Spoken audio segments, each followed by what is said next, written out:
अच्छी भाव होने से परिस्थिति तो नहीं बदलती, हमारी मन स्थिति बदल जाती है। राजनीतिक व्यक्ति परिस्थितियों को बदलने की सोचता है, आध्यात्मिक व्यक्ति अपनी मन स्थिति को बदलने का ख्याल करता है। बड़ी दुनिया है, हजारों घटनाएं घट रही हैं, 8 अरब आदमी दुनिया में है, न जाने कौन कौन क्या क्या कर रहा है। उसके अलावा फिर प्राकृतिक घटनाएं घट रही हैं। इन सब के संयोग से बाहर की परिस्थितियां बन रही हैं, उसमें हमारा योगदान तो बहुत ही छोटा है। जरा सोचें, 8 अरब आदमी में मैं एक व्यक्ति हूं। निश्चित रूप से मेरे कर्मों का भी परिणाम होगा, पर 8 अरब में एक कितना छोटा अंश हुआ। वो प्रकृति में इतनी घटनाएं घट रही हैं। अभी थोड़ी देर पहले सूरज उग रहा था, हम बाहर खेतों में घूम रहे थे। क्या मेरे साक्षी भाव होने से सूरज नहीं उगेगा? क्या मेरे साक्षी होने से पंछी बोलना बंद कर देंगे? मेरे साक्षी होने या ना होने से कोई भी संबंध नहीं है। मैं हूं कि ना हूं, पूरी मनुष्य जाति भी हो कि ना हो, पृथ्वी गोल घूमती रहेगी, सूर्योदय सूर्यास्त होते रहेंगे, किसी को कुछ लेना देना नहीं। ये सारी पृथ्वी भी नष्ट हो जाए, सूरज भी नष्ट हो जाए, इस विराट गैलेक्सी में क्या फर्क पड़ता है? धूल के कण के बराबर भी नहीं है सूरज और पृथ्वी। हमारी तो छोड़ो, हम क्या हैं इसमें। तो हमारे कुछ करने नहीं करने से जो फर्क पड़ता है वो बहुत ही नगण्य है। हमारे साक्षी भाव में हो जाने से बाहर की परिस्थितियां नहीं बदलती, लेकिन हमारा दृष्टिकोण बदल जाता है। एक पुराना मुहावरा आपने सुना होगा, जैसी दृष्टि वैसी सृष्टि। तो परिस्थिति तो नहीं बदलती, लेकिन हमारा नजरिया, हमारा एटीट्यूड, हमारा दृष्टिकोण बदल जाता है। और जैसी हमारी दृष्टि होती है, अनायास हम पाते हैं जैसी सृष्टि पहले नजर आ रही थी अब वैसी नजर नहीं आती। ऐसा नहीं कि सूरज बदल जाएगा, चांद बदल जाएगा, कि वृक्ष बदल जाएंगे, कि लोग बदल जाएंगे, लेकिन हमारा जो देखने का ढंग था वह ढंग बदल जाएगा। निश्चित रूप से उस ढंग के बदलने से अचानक हम पाएंगे एक बड़ा रूपांतरण हो गया। समझो, एक आदमी ने मुझे गालियां दी, अपशब्द कहे।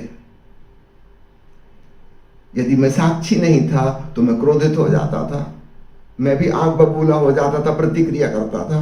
यदि मेरे भीतर साक्षी भाव आ गया, अब मैं उसकी बात को ऐसे सुन रहा हूं कि कोई प्रतिक्रिया भीतर से नहीं होती, कोई रिएक्शन नहीं है, मेरे भीतर शांति बनी हुई है। ये साक्षी का परिणाम है, शांति। वो व्यक्ति गाली दे रहा है, वो नाराज है, उसकी वो जाने। मेरे भीतर की शांति को वो नहीं डिगा सकता। निश्चित रूप से मेरे भीतर क्रोध नहीं भड़केगा। मुझे हास्यास्पद लग रहा है उसका क्रोधित होना, कि बेचारा बेकार इतनी मेहनत कर रहा है। तो परिस्थिति तो नहीं बदली, किंतु मेरी मनस्थिति बदल गई, और परिस्थितियों के जो परिणाम मुझ पर होते थे वो बदल गए। तो मेरे लिए तो सारी दुनिया बदल गई। अब कोई स्तुति करे अथवा अपमान करे, मैं उससे अस्पर्शित रहने लगा। तो एक ढंग से स्तुति करने वाले नहीं बदले, बेइज्जती करने वाले भी नहीं बदले, वो तो अपनी क्रियाएं जारी रखेंगे जैसी थी, लेकिन मैं बदल गया। और मेरे लिए मेरे देखने का ढंग बदल गया।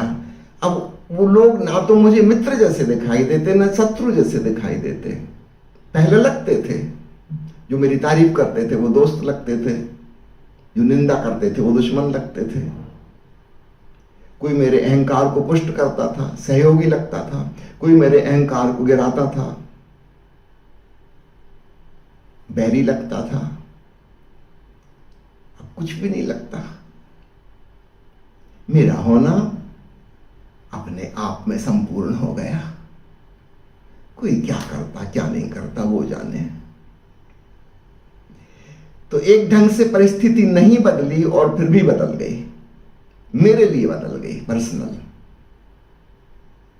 तो इस बात को समझिए, साक्षी होने से संसार नहीं बदल जाएगा, लेकिन आप बदल जाएंगे और एक ढंग से आपकी नजरिया बदल जाएगा और उस नजरिए से देखा गया संसार बदल जाएगा।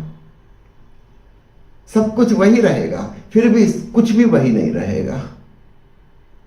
जब आप बिना लोभ के, बिना मोह के, बिना वासना के, बिना महत्वाकांक्षा के इस जगत को देखेंगे, यह जगत साक्षात परमात्मा नजर आएगा।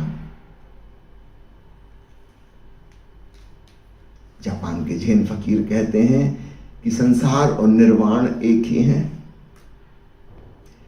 कामना युक्त नजरों से देखा गया परमात्मा संसार है, निष्काम तथाता भाव से, साक्षी भाव से देखा गया संसार परमात्मा है। सृष्टि और सृष्टा दो अलग घटनाएं नहीं हैं, एक ही है। हमारे देखने के दो ढंग हैं। कोई बुद्ध, कोई महावीर, कोई ईसा मसीह, कोई कबीर, कोई ओशो, कोई नानक इसी दुनिया में जीते हैं, परमात्मा में जीते हैं, परम आनंद में जीते हैं। ऐसा नहीं कि लोग उनके साथ अच्छा ही अच्छा करते हैं, लेकिन फिर भी वे अप्रभावित रहते हैं।